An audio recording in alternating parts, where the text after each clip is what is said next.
Hello everyone, আশা করছি আপনারা সবাই খুব ভালোই আছেন। আমার আরেকটা নতুন ব্লগে আপনাদেরকে জানাই স্বাগত।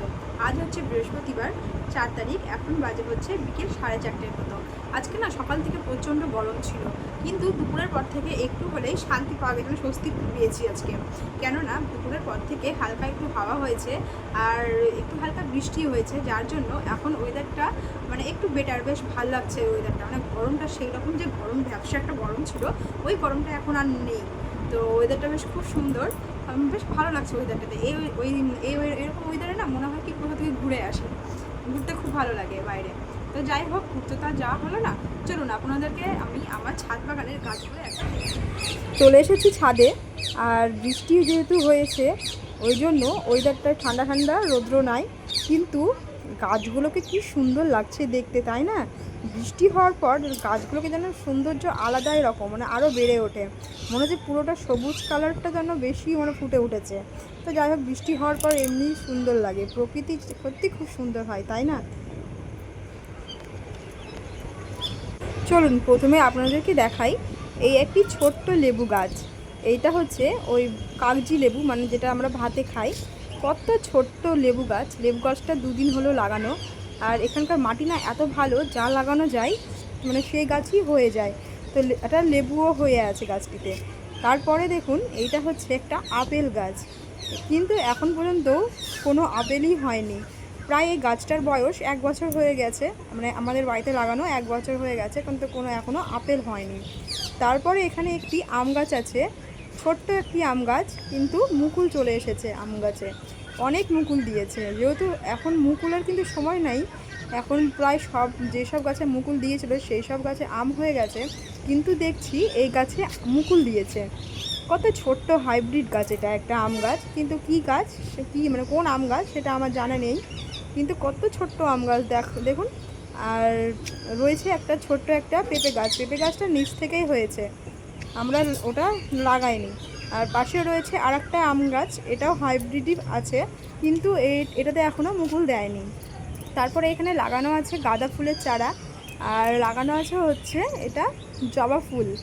যেহেতু আমাদের বাড়িতে মা তারা আছে, মা তারা আছে, ওই জন্য আমরা জবা ফুল, অনেক আমাদের জবা ফুল মানে গাছ লাগানো আছে। আর তারপর আছে এটা একটা বেলি ফুল। এই ফুল গাছটা আমার শ্বশুরমশাই নিয়ে এসেছে, মানে গন্ধ যত বেলি ফুলটার আলাদা আলাদা রকম গন্ধ হয় না, ওই জন্যই নিয়ে এসেছে, যে খুব সুন্দর একটা গন্ধ হবে পুরো ছাদ জুড়ে। আর তারপরে দেখুন এখানে লাগানো হচ্ছে এটি একটি জবা ফুল, কিন্তু এই জবা ফুলের যখন ফুলটা হয় ওই ফুলটা নীল কালারের, নীল জবা। এটা গাছটা যখন নিয়ে আসে তখন অনেক ছোট ছিল, কিন্তু এখন কতটা লম্বা হয়ে গেছে গাছটা। কিন্তু মানে এই গাছটা নিচেই ছিল, ছাদে ওঠানোর পর এখনও ফুল হয়নি। জানি না এটার সিজন কখন কখন ফুলটা ফুটবে। আর তারপর একটা লাগানো আছে তুলসী গাছ। যেহেতু তুলসী গাছ না নিচেও আছে তুলসী মন্দিরে, কিন্তু এই তুলসী মন্দির থেকে আমরা সবসময় পাতা মানে নিই না এটা। আর ছোটোরা যেহেতু আমাদের বাচ্চা আছে, ওই জন্য সর্দি কাশি লাগলে আমরা তুলসী পাতার রস খাওয়াই, ওই জন্য আমরা এই গাছটা লাগিয়েছি, এখান থেকে পাতা তুলে নিব। পাশে রয়েছে আর একটা জবা গাছ, ওইটা তো কত সুন্দর ফুল ফুটে, কুড়িও দিয়েছে। আর এখানে লাগানো আছে একটা গোলাপ, আর একটা নিজে থেকে একটা লেবু গাছ হয়েছে, কিন্তু লেবুটা কোন লেবু এখনও জানা যায়নি, কেননা লেবু গাছটাতে কোনো এখনও ফলই হয়নি, দেখা যাক ওটা কী লেবু। আর তারপরে রয়েছে এখানে লঙ্কা গাছ, লঙ্কার চারা দেখো, কত ছোটো ছোটো লঙ্কা গাছে কত লঙ্কা হয়েছে। এই লঙ্কাগুলো লাল হয়ে গেছে, পেকে গেছে লাল লঙ্কাগুলো, গাছের দেখতে আরও সুন্দর লাগে, মাঝে মাঝে আমরা মানে তুলে নিই। তারপরে রয়েছে এটি একটি তারা ফুলের মানে লাল, সরি সাদা তারা। তারপরে ওখানে রয়েছে ড্র্যাগন ফ্রুট, আর তারপরে গাঁদার চারা। আর এখানে লাগানো আছে গাঁদা চারা, কিন্তু এই সিজনে যে গাঁদা ফুল হয় সেটা আমার জানা ছিল না। দেখুন কত সুন্দর গাঁদা ফুলগুলো ফুটে আছে। আর এখানেও লঙ্কা গাছ লাগানো আছে, এখানেও লঙ্কা হয়েছে কত সুন্দর, মানে বললাম না যে এই মাটিতে যা লাগানো যায় সেই গাছই হয়। আর আমাদের বাড়িতে প্রচুর গাছপালা আছে, দেখুন এখানটাতেও কত সুন্দর লঙ্কা হয়েছে, কতটা লঙ্কা মানে হয়ে আছে। আর এখানে রয়েছে হচ্ছে ড্র্যাগন ফ্রুট। আমরা এখানে একটা মাত্র ড্র্যাগন ফ্রুটের ডাল নিয়ে এসেছিলাম, গাছ। ওই গাছ থেকেই দেখুন কতটা গাছ হয়েছে, অনেকটা গাছ হয়েছে, মনে হচ্ছে কি পুরো বাগান, ড্র্যাগন ফ্রুটেরই বাগান আছে এটা একটা। আর এর আগের বার অনেকগুলো ড্র্যাগন ফল হয়েছিল, এখনও একটা ফল দেখা যাচ্ছে। দেখুন ফুল থেকে, এটা প্রথমে ফুল হয়, একটা বড় একটা ফুল হয়, ওই ফুল থেকেই এই ফলটা হয়েছে। আর এখানেও অনেকগুলো ফুল মানে এসেছে, কড়ি এসেছে, অনেকগুলো এসেছে। কিন্তু আজকে বৃষ্টি হয়ে গেল, বৃষ্টি হলে না এগুলো পচে যায়।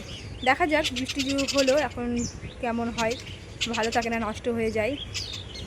অনেক কটাই মানে ফুল হয়েছে, কড়ি এসেছে, তো দেখা যাক কী হয় ওখানে। ও কিন্তু ওই ফলটা যে একবার যদি ফল হয়ে যায় আর তখন যদি বৃষ্টি হয় তো ফলগুলো বেঁচে যায়, মানে মরে না। কিন্তু যদি ফুল ফুটে আর তখন যদি বৃষ্টি হয়, ফুলের মধ্যে যদি বৃষ্টিটা পড়ে, বৃষ্টির ফোঁটা পড়ে, তবে কিন্তু কী হয়, ওটা নষ্ট হয়ে যায়। আর এইদিকে দেখুন কত গোলাপ, মনে হচ্ছে আমরা গোলাপ ফুলের ব্যবসা করি, তাই না?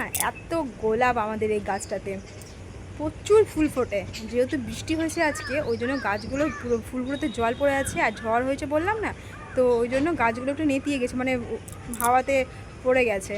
আর প্রচুর ফুল, এত ফুল ফোটে আছে না, মানে ফুলের ভারে গাছগুলোই হেলে পড়েছে, প্রচুর ফুল ফুটে আছে, গোলাপ ফুল। আর ওই যে একটা গাছ আছে ওখানে না, সানফ্লাওয়ার মানে সূর্যমুখীর মতন বড় বড় হলুদ ফুল হয়, ওটা শীতে হয়, শীতকালে হয়, গরমে হয় না। আর এখানে রয়েছে একটা বড় একটা কাঁঠাল গাছ। আমাদের বাড়িতে অনেক গাছ আছে, প্রথমে বললাম প্রচুর গাছ আছে আমাদের বাড়িতে, পুরোটাই সবুজ সবুজ। আর দেখুন কত সুন্দর সূর্যি মামা ওখান থেকে উঁকি দিচ্ছে। তো যাই হোক, আমাদের ছাদ বাগানটা কেমন লাগলো অবশ্যই জানাবেন।